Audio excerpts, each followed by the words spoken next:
We have selection of seeds. Selection of seeds. Yes, so you select seeds that are certified for feeding and hygiene of the farm. It's about economy and how you actually earn so much. Sure. Yes, with this pest, it can actually bring a massive losses, so it must be controlled.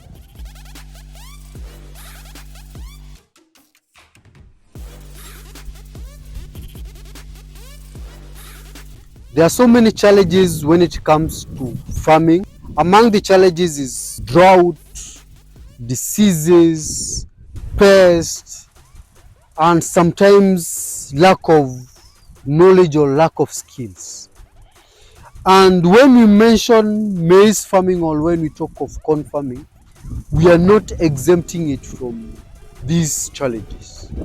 So many farmers have lost their produce or their maize 100% because of pests, because of diseases.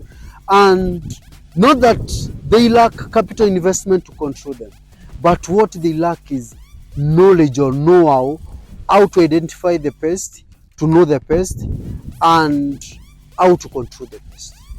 And I'm lucky to have joined one of the best farmer, the agronomist and the researcher, who is in this industry, grown maize for long period of time, researched on chemicals, researched on the best variety, and today he's joining us and training us on this destructive pest that we call fall armyworm, that has made some farmers poor and that has made some farmers run away from maize farming just because they are unable to identify this pest and they are unable to control it. This is pure learning from the beginning to the head of the training. You have a hard in maize farming. You know, in my village, they say you have a hard in something. Yes. So, what do you have? Is it that you have a hard in maize farming, or you know the secret in maize farming? Basically, not really. As I told you the other time, we are just doing things differently. Doing things differently. Yes. So I think that is the secret that I'm mentioning. And so farmers are so happy because of our previous training and whatever you've shared with them. And today I'm here because of them. You know, I told you I'm a messenger. And whatever they tell me or they instruct me, they are my bosses. They instruct me to look for. I usually run and look for it so that I can take it back to them. Failure to that, I'll be fired. So today I'm here because of one specific thing that farmers sent me, so that I can share the information with them from the horse's mouth, direct from the horse's mouth. So they want to know more about fall armyworm, which has become a disaster to farmers, to many farmers across the world, not only in Africa, not only in Kenya, but across the world. So they wanted to know more about fall armyworm, what causes fall armyworm, because they see it's something they plant the maize, they'll be doing beans or other crops. They haven't done maize for a few seasons. They bring maize. The maize they bought clean seed, very clean seed from the shop. They didn't see anything that was in that, any fallen material that was in that seed. But when the maize germinates, the devil comes. The fall armyworm now start attacking. So they wanted to know what brings in this fall. How does this fall armyworm start?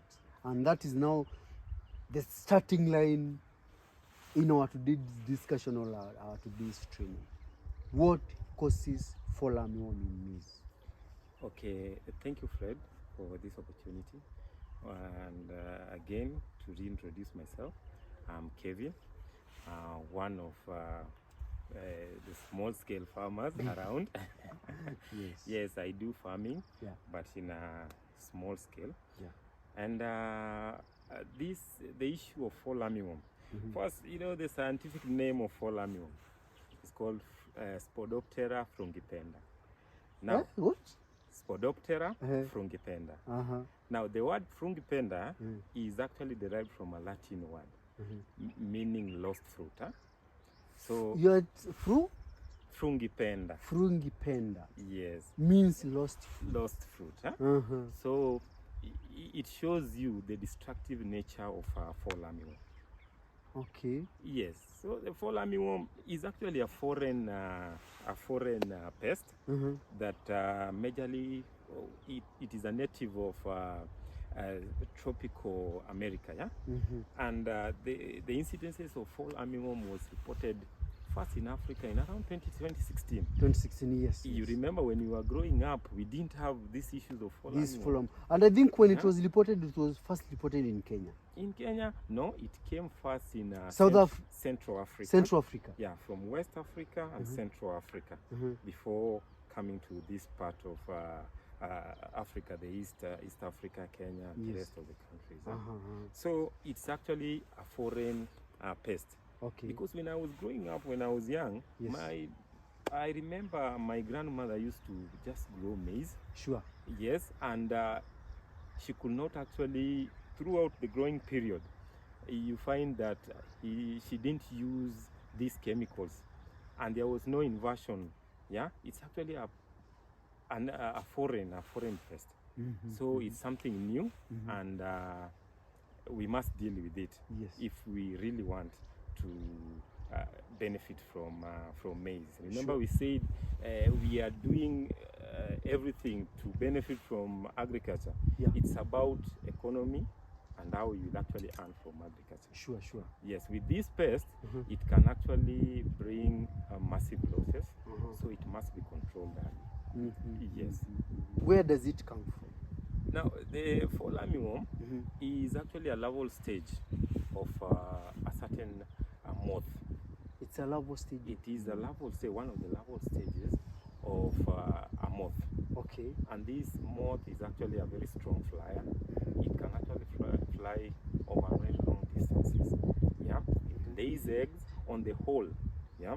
The whole stage. Yeah? When you can actually see like our maize here. Yes. So the middle part, that is what is known as the hole. Oh, it lays on the whole of the plant. It lays on the holes of the plants, or on the leaves. Yeah, a mass of eggs that ranges from 150 to 200 eggs. Okay. And the female can actually lay up to 2,000 eggs in its lifetime. Yes, in its lifetime. And how long does that moth live? Now, the lifespan or the life cycle. Yes. The lifespan of the adult. The lifespan of the adult is actually a few weeks. It doesn't stay for a very long time. So it's not 1 year that it's laying these eggs? No. 2,000 eggs within few weeks? Within few months. That's more than 10 acres of land is destroyed. So you can imagine when the environment is conducive. Yes. So many generations can be laid, or so many generations can actually be brought up. Yes. And that is, they can cause destruction. Okay. You see, their names are actually, as a result, have been brought forth because of their destructive nature. Their destructive nature, yes. Yes, I've told you the fungipenda is a Latin word. Meaning lost fruit. Lost fruit. Wow. So the destructive nature of fall armyworm is actually sometimes a force to reckon with when it comes to maize production. Yes. So when a farmer tells, or when a farmer says that he or she has seen the signs of fall armyworm, how long has the egg taken to mature or to develop to the larva stage and start feeding? Now, what happens is this. First, the fall armyworm, the life cycle takes around 30 to 90 days, depending on the temperatures. And the life cycle, 30 to 90 days. 30 to 90. So when the temperatures are very high, you find, and there is actually that conducive environment, it takes around 30 days. Conducive, what do you mean by conducive? When the temperatures are right, especially when the temperatures are very high. Yes. Yeah. You find that, like in places like in America and South America, where they actually experience 4 seasons. You find that the incidences of fall armyworm is very high during summer. Okay. Yeah, when the temperatures are high. Yes. But in winter, when the temperatures are low, you find that the incidences are low, and the life cycle tend to take long. It takes longer. So basically, the life cycle takes around 30 days. Like in Africa here, like where I am here, the temperatures are usually very high. So it takes 30 days for it to start feeding. From laying to now the larval stage, all of it, until now it goes back life cycle going on up to the adult mode. But for the larva stage, Yeah. larvae stage, which is the destructive stage, Yeah. how many days does it take? Yeah, for the larvae stage, it takes around 21 days. 21 days. Around 21 days. Mm-hmm. And the larval stage has, it is actually divided into instars. Huh? Mm-hmm. So the larval stage have around 6 instars. Mm-hmm. Yeah. So it is actually the larval stage that is destructive. Okay. You realize the adult moth does not actually feed on the crop. Yes. It only lays egg. It is the larval stage that is destructive, and it is the one that causes the damage. After the number of days we've mentioned, maybe be it 30 or 90, how can a farmer now identify? Because remember, farmers are not scientists, or they are not experts like you. How can a farmer now identify and know that fall armyworm has already attacked me? Most of the time, Yes. the physical manifestation Yes. is seen by the destruction. Destructive nature of the pest. Yes, the destruction of the fall armyworm. Yes. Mostly on the leaves. Yes. And also the physical presence of the eggs Uh-huh. on the leaves. So it destroys the leaves. It destroys the leaves. You can also see You can also see the eggs, the mass of eggs. The mass of eggs. That the cluster. The cluster. It's actually a mass that has the female Spodoptera produces also a certain moldy like substances. Yes. That actually covers the egg. So the mass of cell is usually found on the surface of the leaf and also near the hole. Yes. The hole is actually the growing part of the maize. Okay. Yes, so you can identify by actually seeing the destruction and also the presence of eggs on the leaves. Okay. Yes. Okay. Do we have a certain legion or the part of the maize that is highly destructive or that is highly attacked, or any part of the leaf, be it lower canopy of the leaves, be it the center of the maize, can be attacked? Actually, the fall armyworm attack the softer part of the plant. The softer part of the plant. And that is the middle part that we call a hole. Yes. Like if you look at this maize, yes, you see the destruction is actually in the center here in the hole. Yes, yes. And then, you know, that is where the new leaves are formed. Okay. So what you usually see on the surface here is actually as a result of destruction when the leaf was actually very young. Very young. Yes. Okay. So you'll see the translucent kind of windowing. Yes. And then you'll actually see holes that are actually irregular in shape. Yes. So after the destruction, the leaf emerge, and then they're actually seen on the older leaves. Okay. As a result of destruction, when the maize was actually, the leaf was in actually the whole stage. Yes. So they destroy or they infest on the middle, or the hole is known as the hole. Yes. The middle part of the maize. Of the maize. Softer part. Yes. Talking of the softer part. Yeah. That does it mean that there is a certain age of maize that cannot be attacked by fall armyworm? Yes. Not really a particular age that cannot be destroyed, but the destruction of fall armyworm is rampant when the maize plant is actually young. Young. Yeah. Around immediately the maize has actually formed the hole. Yes. It is actually prone or predisposed to this pest. Okay. Immediately it has actually formed the hole. And then it has started forming the leaves. The leaves, the true leaves. Yes. Yeah. The V2, from V2 stage. Yeah. Yes. The 2, 3, or 4 leaf stage. So you will actually find the pest. Okay. But when the maize actually grows, it reaches a certain point when the maize is tasseling. Yes. You find that the destruction most of the time is not that much because the middle part of the growing region is actually hardened, and then the tassel actually forms the male part of the maize. So the destruction is less, but the destruction is so much when the maize is actually forming the true leaves when it is young. So and can the fall armyworm stop the maize from tasseling, from forming its tassel? If it is not controlled, it can actually hamper the development or the growing of the male part. That is actually the tasseling. It can actually affect. Yes. And you realize if it is even controlled late, the rate of maturity, yes, because it has actually reduced the growing vigor of the crop. So you find that the crops will mature a little bit later. Even in terms of height, you find that the height is not uniform. So heavy infestation can actually affect even the growing, and it can actually totally destroy the harvest if it is not controlled early.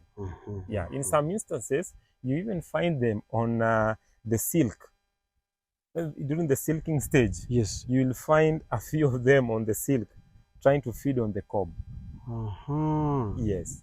Wow, it's a bad army. It's actually a bad army. Okay, so for the bad army, now we want to know how we can control them, because we can no longer keep them because of their destructive nature. Yes. And since we are also not consuming them. I don't know why these things that we don't consume are very rampant when it comes to even the weeds. The weeds that we don't feed on, they are the worst. Yes. The insects that we don't feed on, they are the worst. Since now we are not consuming the fall armyworm, and I wish we would be feeding them, or they could be of benefit to human being. How do we approach their control, or how do we come now to control them? Basically, there are three methods of controlling pests and Yes. also diseases. For fall armyworm, you have the biological control. Biological control, yes. You have the cultural control, and you have the chemical control, yes, which will actually be the last resort. After all these two methods, or all the methods have actually failed. Yes. Yeah. So when you talk about cultural control, yes, these are cultural practices that we do in our farm to actually help in controlling this pest. Okay. You remember when I was talking about early planting? Early planting, yes. And I told you that early planting is very important, and one of the importance of early planting, you are able to escape the invasion of pests and diseases. Yes. Yeah? And then we have selection of seeds.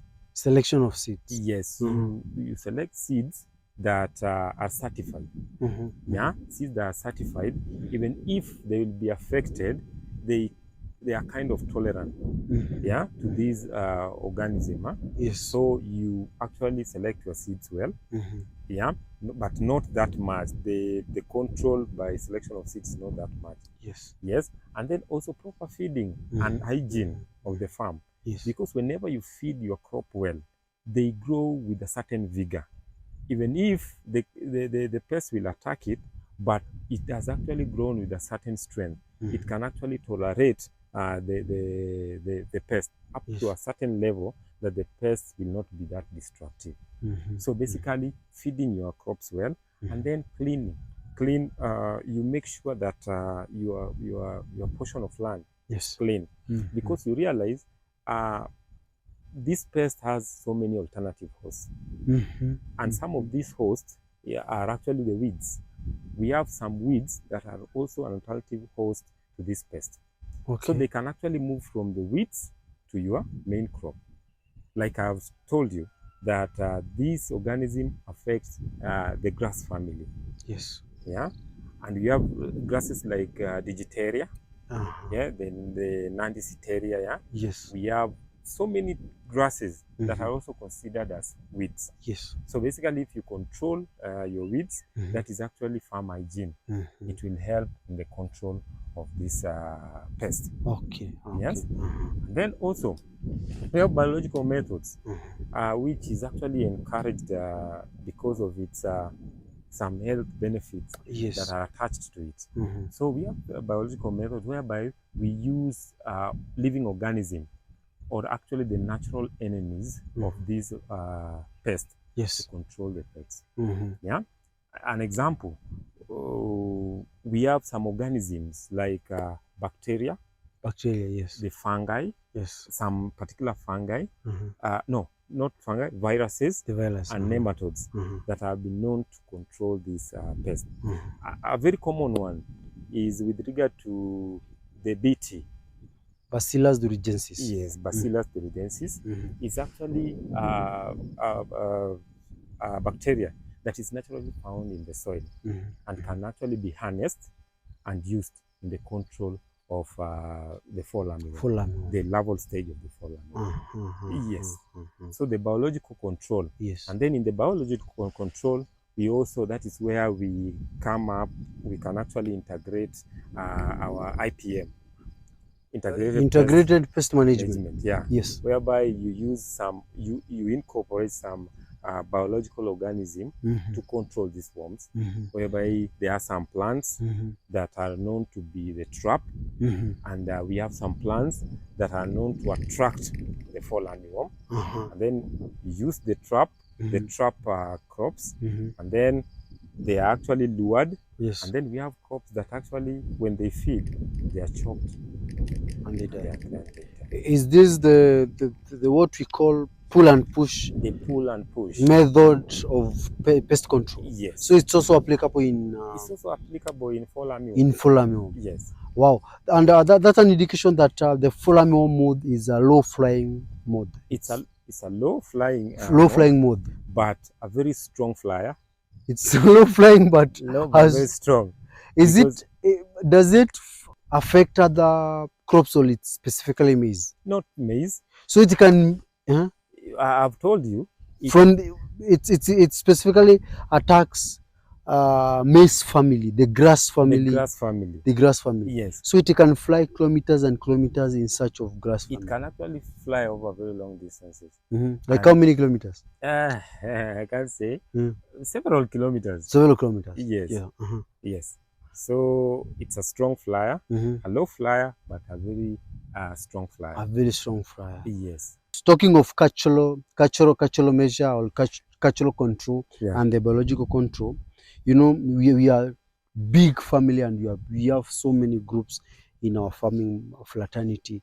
One group that is farming organically, organic farming. And there is now the one that is using the IPM, using organic product and the chemicals, and there is another pure inorganic family, but they are all our farmers. So for the organic farmers, use of the cultural practices and the biological practices can be best for them, especially the pull and push method. Yeah. Then for the organic farmer, these methods usually saves them a lot, especially when it comes to chemicals. They use less chemicals to control the fall armyworm.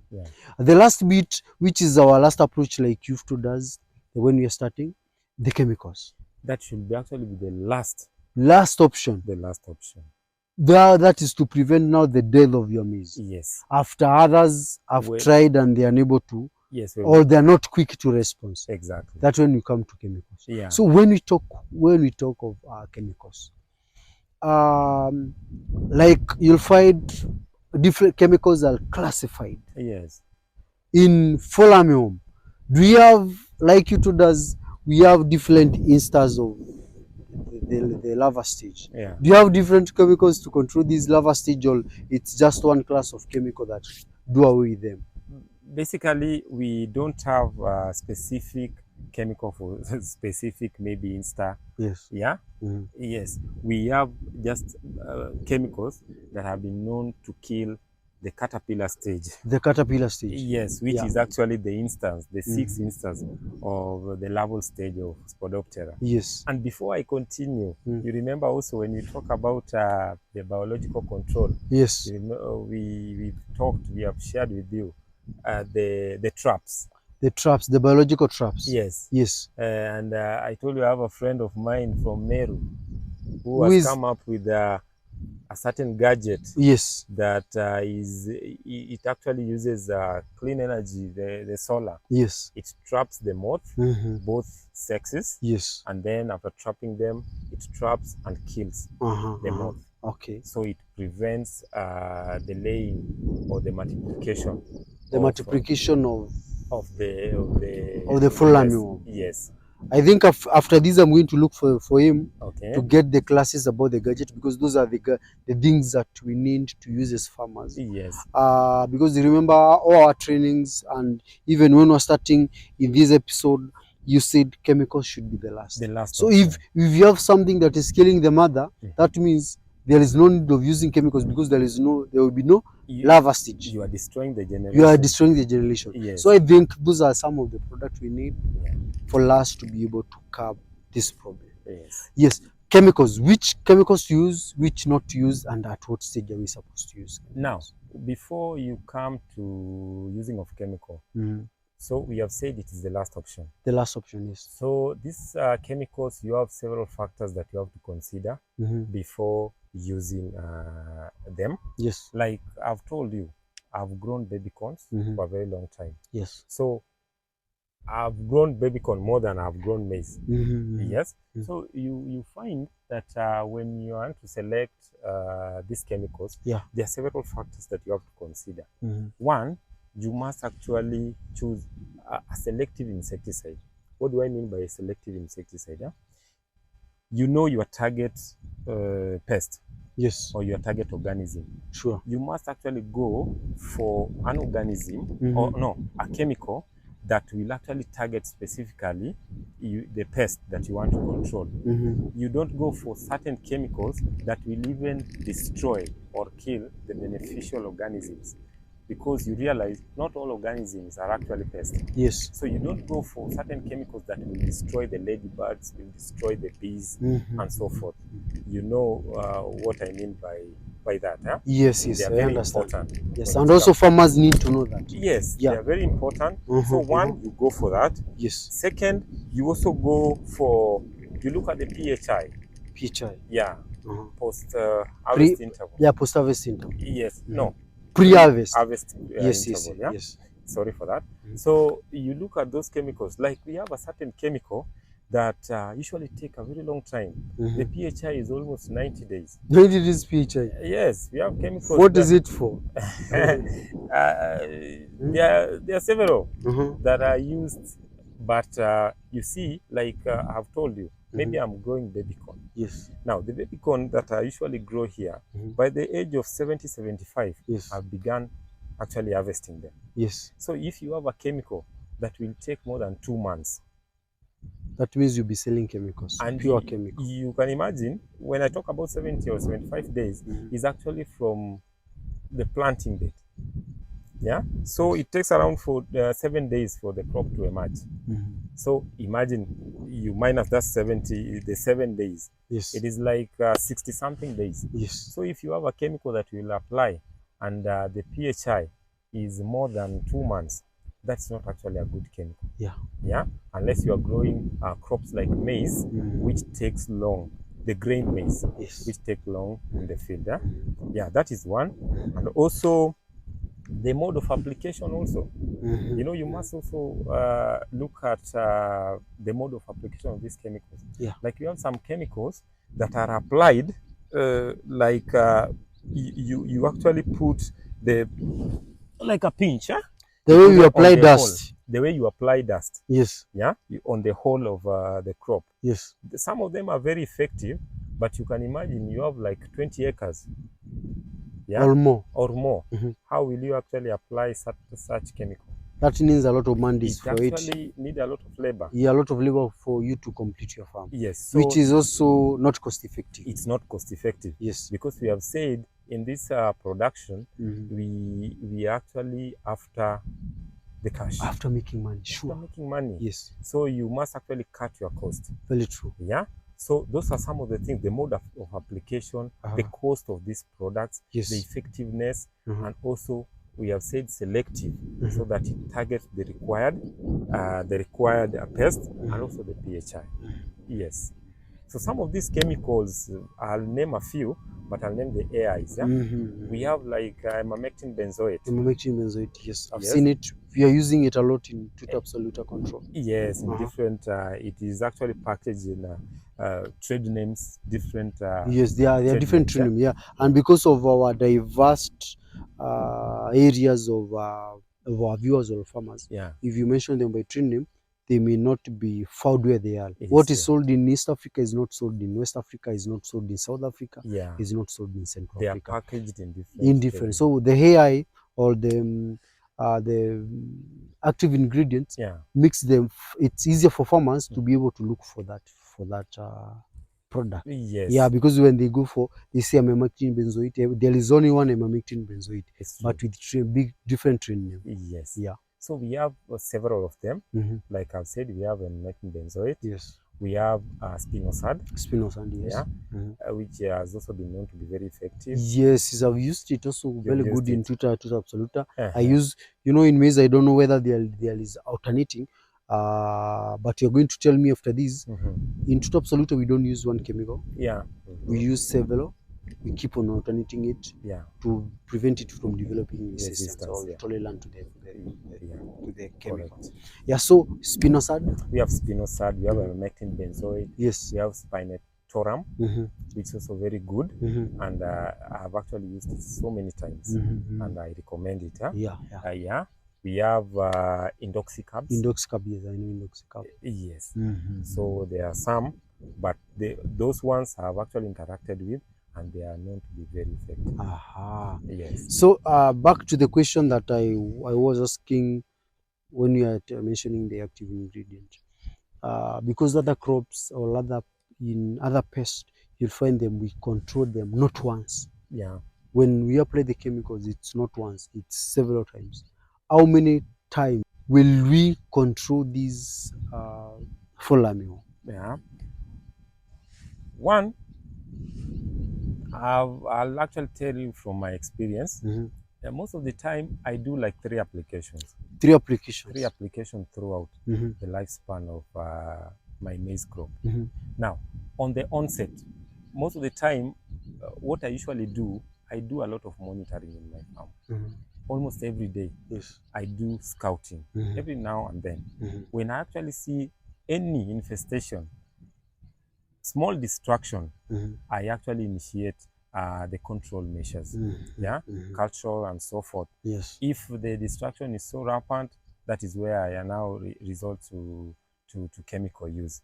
So basically, most of the chemicals or the chemicals that I have used, I do spray or apply at a 10-day interval. Okay. 3 times. 3 times. Yeah.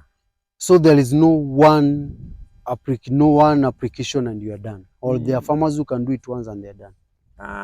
No, when the infestation is not so much, you can do it once. You can do it once and it will control. Yes. Especially during the rainy season, when you apply around once or twice, it will be enough, because the replication or the multiplication of this organism is not that much. Yeah, but when the temperatures are high, like now, yes, and then maybe you are using irrigation and you are not expecting the temperatures to fall, or you are not expecting any precipitation, you tend to use a lot of chemicals because the multiplication is very high, the multiplication rate. Yes. So I do a maximum of 3. A maximum of 3. Yeah, that is when the infection is so much. Do a maximum of 3 applications, maybe at an interval of 10 days. Okay. And then I'll be able to control it. Wow. Yes. Thank you, Kevin, for the good class and for the insight that you've shared with us today. Yeah. I hope farmers have learned a lot from you in matters armyworm, fall armyworm control, observation, identification, and also the controlling. This was one of the best class. Like I've always been telling you, I usually learn each and every day, and today I've learned. If this is your first time that you're watching us, don't forget to subscribe to this YouTube channel so that we can continue learning together. Bye.